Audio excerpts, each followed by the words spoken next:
الإسلام ما يريد للمرأة تصير رجل، ولا يريد للرجل يصير مرأة، كما يفعل المخربون الآن في العالم. فخربوا الرجولة والأنوثة، اثنيناتهم خربوهن.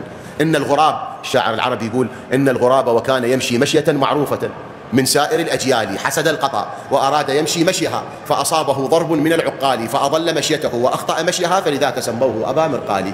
يعني بالتعبير العراقي ضيع المشيتين. وهذا اللي قاعد يصير الآن بالعالم، قاعد يضيعون المشيتين. تشوفه واقف قدامك لا هو رجل لا هو امرأة، شنو ما تعرف؟ ما تعرف شنو؟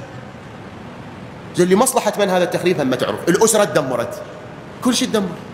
هاي الصورة الوردية عن الآخرين مو صحيح.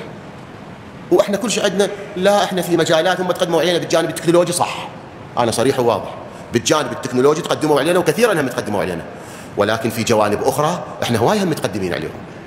جوانب انسانيه، جوانب اجتماعيه، اسريه، جوانب اخرى كثيره احنا هواي هم متقدمين عليهم بركه ديننا العظيم.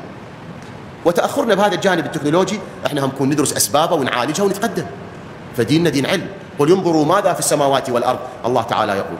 واكتشفوا واخترعوا وابتكروا وتقدموا. هذا بعد مشكلتنا مو مشكلة الإسلام. تأخرنا يعني احنا تأخرنا. نكون نشوف الأسباب شنو نعالجها ونمشي بها. ولهذا